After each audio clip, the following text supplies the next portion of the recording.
কলঙৰ ওপৰত এতিয়া অবাধ বেদখল চলিছে আৰু একাংশ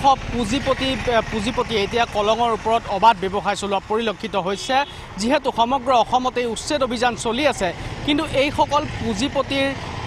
পুঁজিপতিয়ে দখল কৰা মাটিত কেতিয়া উচ্ছেদ চলিব সেয়া এতিয়া প্ৰশ্নৰ বিষয় হৈ পৰিছে এই মুহূৰ্তত যিহেতু নগাঁৱৰ উৰিয়া গাঁৱত যিহেতু ইতিমধ্যে কলঙৰ মাটিৰ কলঙৰ এটা বৃহৎ অংশ দুই পুঁজিপতিয়ে দখল কৰাৰ এটা তথ্য পোহৰলৈ আহিছে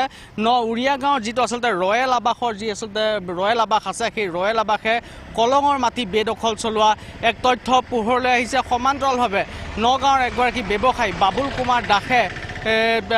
তেখেতৰ ব্যৱসায়িক প্ৰতিষ্ঠান বা ব্যৱসায় যি পানীৰ ফেক্টৰী আছে তাত এক কলঙৰ বৃহৎ অংশ ইতিমধ্যে বেদখলত কলঙৰ বৃহৎ অংশত বেদখল চলোৱাৰ পোহৰলৈ আহিছে আৰু এই মুহূৰ্তত আমি যিহেতু সেই স্থানতে আছোঁ আৰু ৰয়েল আৱাসৰ দৃশ্য আমি দেখুৱাইছোঁ এই ৰয়েল আৱাস ইতিমধ্যে কলঙৰ এটা অংশ ইতিমধ্যে তেওঁলোকে বেদখল চলাইছে আৰু কলঙৰ এটা বৃহৎ 29 নং দাগত ৰয়েল আৱাসৰ আচলতে বেদখল চলিছে আৰু সমান্তৰালভাৱে যদি আমি চাওঁ কলঙৰ মাটি 20 নং দাগত বাবুল কুমাৰ দাসৰ আচলতে অবাধ বেদখল চলিছে আৰু পূৰ্বতে মেপ মতে আচলতে পূৰ্বতে যিটো আচলতে গতি আছে কলঙৰ মেপ আছিলে বা কলং যেনি গতি কৰিছিল তেওঁলোকে প্ৰকাণ্ড ৱাল কলঙৰ মাটি ঠেলি নি প্ৰকাণ্ড ৱাল মাৰি দিয়াৰ ফলত কলঙে নিজৰ গতি সলাইছে গতিকে কলংপৰীয়া ৰাইজ এতিয়া এইসকল পুঁজিপতি বনিয়াৰ যি দখল চলাইছে বেদখল যি চলাইছে সেই বেদখলৰ ফলত ইতিমধ্যে তেওঁলোকে কেনেদৰে আচলতে ব্যৱস্থা গ্ৰহণ কৰিব প্ৰশাসনে কেনেদৰে ব্যৱস্থা কৰিব যিহেতু সমগ্ৰ অসমতে বিভিন্ন ঠাইত ইতিমধ্যে উচ্ছেদ অভিযান চলি আছে যিসমূহ চৰকাৰী ভূমি আছে সেইসমূহ যি বেদখল চলি আছিলে দীৰ্ঘদিন ধৰি সেই বেদখল ইতিমধ্যে তেওঁলোকে মুক্ত কৰিবৰ বাবে চৰকাৰখনে চেষ্টা চলাইছে কিন্তু কলঙৰ ওপৰত হোৱা বেদখল কেতিয়া মুক্ত হ'ব বা কলং কেতিয়া বেদখল মুক্ত হ'ব সেয়া এতিয়া প্ৰশ্নৰ উত্থাপন হৈছে বা কলঙক ইতিমধ্যে নগাঁৱৰ ৰাইজে যিহেতু কলং নগাঁৱৰ আয়ুস ৰেখা বুলি কোৱা হয় আৰু কলং কেতিয়া পুনৰুজ্জীৱিত হ'ব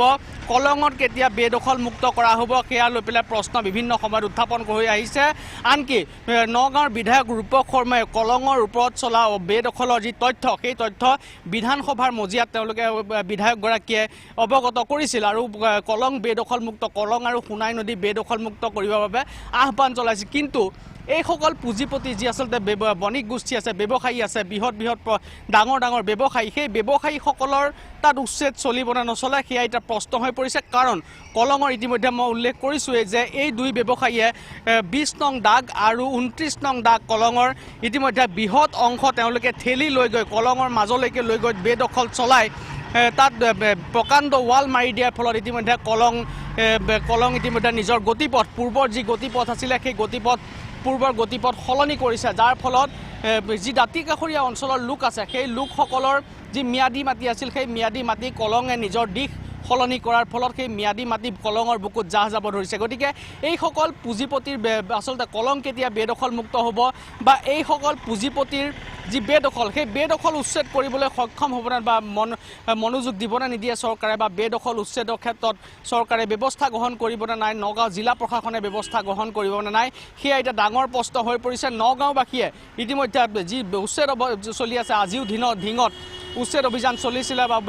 বিভিন্ন ভূমি উচ্ছেদ কৰা হৈছে কিন্তু কলঙৰ ওপৰত যিসকল এই বণিক গোষ্ঠী আচলতে বৃহৎ ব্যৱসায়ীয়ে যি বেদখল চলাইছে সেই বেদখল মুক্ত কেতিয়া হ'ব এতিয়া ৰাইজে প্ৰশ্ন উত্থাপন কৰিছে আৰু কলং কেতিয়া পুনৰুজ্জীৱিত হ'ব কলং পূৰ্বতে যিহেতু কোৱা হয় নগাঁৱৰ আয়ুস ৰেখা আৰু কলঙৰ পৰাই বহু কবি বহুজনৰ সৃষ্টি হৈছে বহু প্ৰতিভাৰ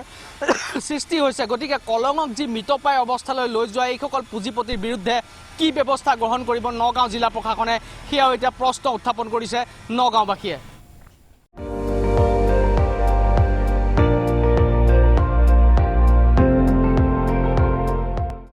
আপুনি চাই আছে ND24